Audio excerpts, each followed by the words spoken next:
Today's book talk is about Ender's Game and is written by Orson Scott Card.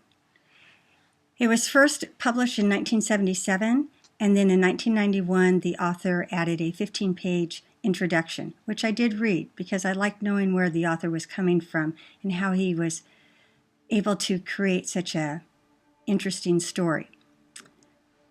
This story caught my attention right away when I first started reading the first couple pages. It reminds me of when my three brothers and I grew up in an area where there were fields around our neighborhood. And we would go out in those dirt fields and we built forts, and we actually even had wars against other kids in the neighborhood who lived on other streets. They were just rock-throwing wars, but we thought it was a pretty big deal. So you might ask, how does that connect to this book? But Ender's Game is all about children being recruited for the world military. And yes, I said world, meaning it takes place in a time when our world is united. All the countries are together because they have a common bond since being invaded by aliens called the Buggers. It's been 70 years since Mazer Rackham defeated the aliens in their second invasion. He didn't obliterate them, so they're worried they might return, and they want to be prepared. One of their favored prospects is Andrew Wiggins, also known as Ender, or in his family, he's also known as the Third.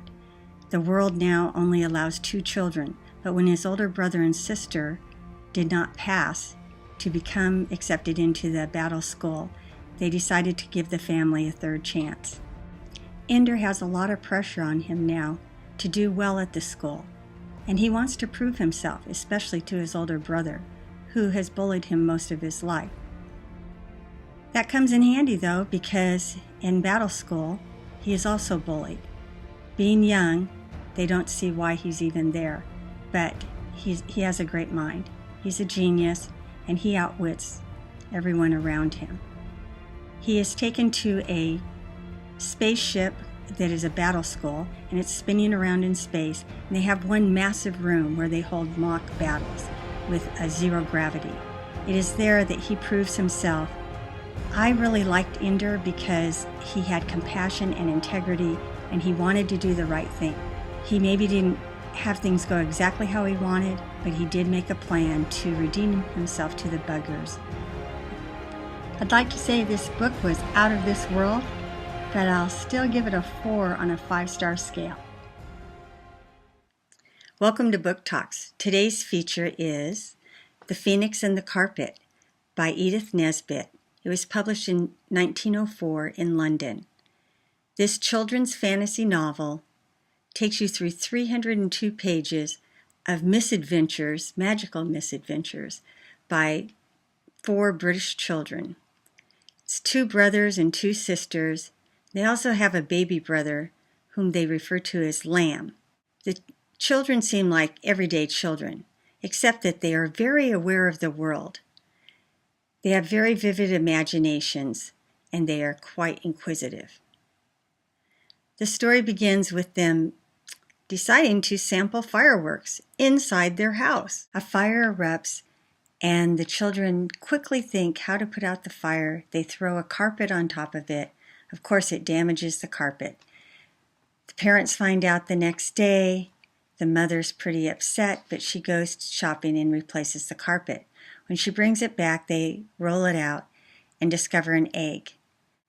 Quite by accident, they hatch the egg, and it produces a bright golden phoenix. It is a talking bird, and the children are thrilled. Then the phoenix explains to them that the carpet is actually a magic carpet. So they are set to begin their adventures. They start out and they go to France first, and they fly over a tower. They decide to land on it, but then they sink way deep into the tower. They run out of their wishes, not aware at first that they only get 3 wishes a day. So this, of course, presents problems. Their next adventure involves they're in the kitchen with the cook at their house. She actually happens to wish that she was on an island. And all of a sudden, they are all on the carpet off to an island. that gets a little crazy. And the island, the natives there think this big, large woman who is the cook is the long-awaited queen. So they beg her to stay and live with them. And she does. The author has done a great job putting these adventures together. She uses her wit and her British phraseology, and I even find myself laughing out loud at some of the things that she writes, and with British accents. The children explore so many places and crazy stories about trying to help a house full of cats, 199 cats. They wish for food. They get 398 rats, so there's 2 rats per cat. But that's disastrous, and a burglar gets involved, and he ends up milking a cow to feed the cats. It just goes on and on. The final straw is they take the phoenix to the theater with them, the formal theater. He thinks it's a temple built in his honor. And he is so excited. He flies about the theater, spreading little sparklets of fire, like it's an altar. And instead it catches the whole theater on fire and everybody flees. The parents know their children are there and they're worried sick that they've been killed in this fire.